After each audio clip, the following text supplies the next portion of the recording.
ఎంత ఖర్చు పెట్టినా ఆ సంపద అది ప్రవాహం వస్తుంది. అందుకే అతని బ్రహ్మాండ పురాణం చెప్తుంది కామిత అర్థ ప్రదాయి. కామిత అర్థ ప్రదాయి, కోరిన కోరికలను నెరవేర్చువాడు ఎవరు? వెంకటేశ్వరుడు. ఎవరు? శ్రీమద్ వెంకటనాథాయ. శ్రీమద్ వెంకటనాథ జాగ్రత్తగా వినండి. ఈసారి ఏమని చెప్తారు కదా, ప్రశ్న అడుగుతారు. ప్రశ్న అడుగుతాం చెప్తారా?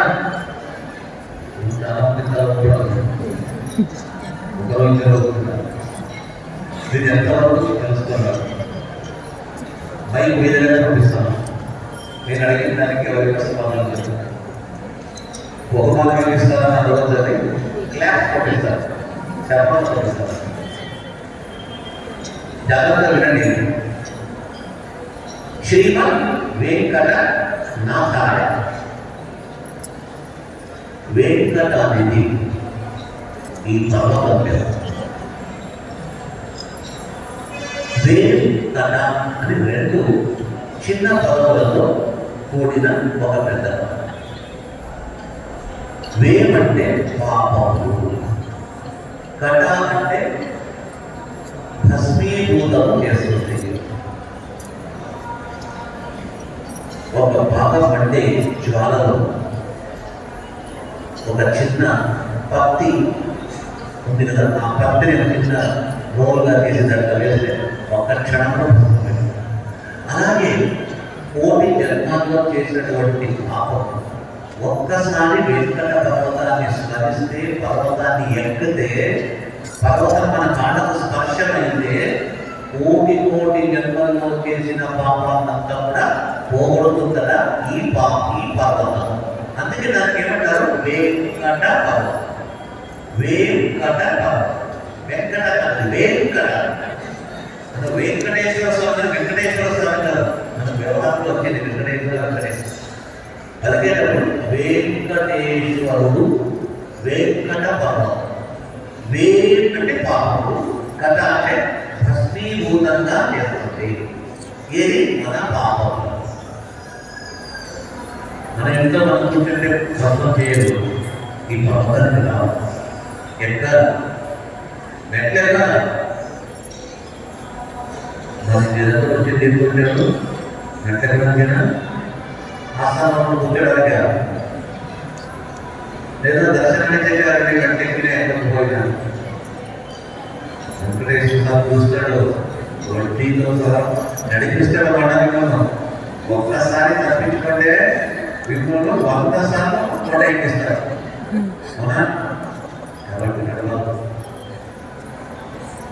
రేపు మళ్ళా కొండ ఎక్కి కార్యక్రమం ఉంది కదా, చూస్తాం. ఎంతమంది చూస్తారు?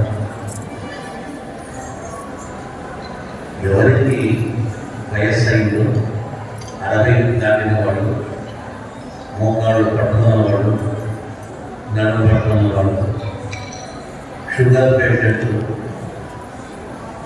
హార్ట్ పేషెంట్ ఉంటే దేవుడే చూపిస్తారు. నేను అంత బాగుండి బద్ధకం చేత ఎక్కకపోతే మన డాక్టర్ దగ్గర పోయి 3 సంవత్సరాలు మోకాళ్ళు పట్టిపోయింది, డాక్టర్ నడం పట్టుకుపోయింది, మన డాక్టర్ ఫీజు ఇచ్చి ఎక్స్రేలు తీయించి సరి చేసుకోవాలి. వెంకటేశ్వరుడు ఏం చేస్తాడు?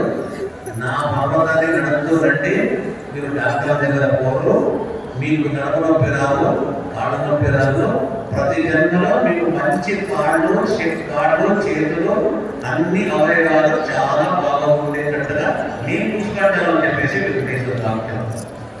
కాబట్టి మనం పర్వతాన్ని శక్తి ఉన్నవాళ్ళు శక్తి ఉన్నవాడు. నిజంగా శక్తి లేదు అంటే వారి ఎవరిని కూడా మేమే చెప్తాం, దయచేసి వెళ్ళిపోతండి, లేని కాంప్లికేషన్ తీసుకురావద్దండి. మీకు ఏమన్నా అయితే అక్కడి నుంచి తీసుకొచ్చేవాడు ఎవరు. శక్తి లేనివాడు, హార్ట్ పేషెంట్, షుగర్ పేషెంట్ లేదా వయసు లేనివాడు సాహసం చేసేది. ఎవరు బాగున్నారు వాళ్ళు తప్పనిసరిగా ఎక్కించినారు. నేనైతే ఎక్కువ చెప్పాను. వెంకటేశ్వర స్వామి వడ్డీ కాసులు పడని పేరు, మనకు వడ్డీతో సహా చూసుకున్నాడు కాబట్టి ఇక్కడ మీకే బాధ్యత ఉంది. ఇక్కడ అందరూ ఎంత అనుకుంటాను కాబట్టి నో ప్రాబ్లం. దాంట్లో నేను ఎక్కువ చెప్పవలసినది లేదు. సరే, రేపులాట పాపములను ఎవరైతే ఈ పర్వతాన్ని ఎక్కుతారో, పర్వత స్పర్శం అవుతుందో